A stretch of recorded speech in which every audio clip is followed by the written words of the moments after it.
Saudari-saudara terkasih, pernah ke pantai ya? Pernah jalan-jalan di pinggir pantai? Ya, ini saya ada cerita nih. Ada seorang anak muda yang dia merasa hidupnya itu, susah banget, sengsara sekali. Lalu dia jalanlah di pinggir pantai itu, bukan pantai Ancol ya. Dia jalanlah di pinggir-pinggir pantai itu, lalu tidak sengaja dia kesandung sebuah benda. Ketika dipegang benda itu, tiba-tiba ada bunyi yang kencang sekali. Lalu keluar makhluk yang luar biasa besarnya. Lalu makhluk ini bilang gini, "Haiya." Ini jin botolnya versi Chinese ya, bukan versi ya. "Haiya, karena lu sudah bebaskan Oe, jadi saya akan kabulkan 3 permintaan kamu," katanya. "Kamu mau minta 3 pertanyaan, silakan permintaan." Wah, senang sekali anak muda itu.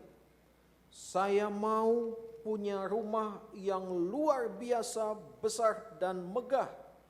Gampang, jadi langsung. Rumah tingkat tidak terhingga. Wah, tangganya sampai ke langit. Ada yang mau kerja di rumah kayak gitu? Pasti nggak mau ya. Jadi begitu megahnya. Permintaan kedua, silakan. "Saya mau punya uang yang tidak ada habis-habisnya." Wah, langsung dia kejatuhan uang, jeblek gitu ya. Terkubur di antara uang. Lalu dia bangun, semuanya di sekelilingnya adalah uang. Lalu jin itu bilang lagi, "Yang ketiga, terakhir, permintaanmu apa?" Lalu dia jawab, "Saya mau hidup tanpa masalah." Gampang.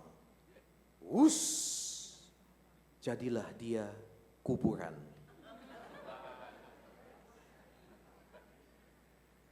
Ya kan? Nah, sekarang Bapak Ibu saya tanya, punya masalah? Ada yang tidak punya masalah?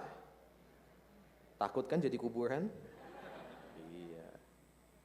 Bapak Ibu, saudari-saudara, manusia mana yang hidupnya tidak punya masalah? Pasti punya masalah. Salah satu masalah terbesar yang kita hadapi adalah badan kita. Setuju tidak? Makan terlalu banyak, masalah. Enggak usah lihat saya ya. Makan terlalu sedikit, kita masalah. Kerja terlalu keras dengan fisik, badan kita bermasalah. Dan seterusnya yang kita kenal dengan yang namanya sakit. Tapi pertanyaannya, apakah ketika kita punya masalah, kita sakit, Tuhan tidak berkati kita? Umumnya kita akan mengatakan, "Ya, Tuhan sedang menghukum saya." Betul ya? Bapak Ibu, Tuhan gak kurang kerjaan. Kerjaannya banyak di dunia sana ya, di surga sana.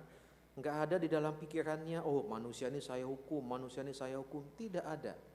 Jadi kesusahan kita di dunia karena kita manusia punya tubuh.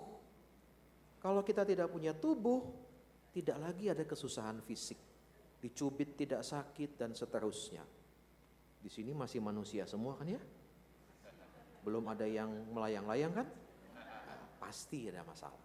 Nah, maka Bapak Ibu, inspirasi Injil tadi, 10 orang kusta, gimana ya kita bayangin kusta ya?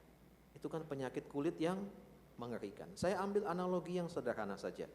Setiap kali saya memberkati anak-anak, terutama anak bayi, dan membaptis bayi, anak-anak bayi itu, saya langsung merasakan ada perbedaan antara kulit saya dengan kulit si bayi.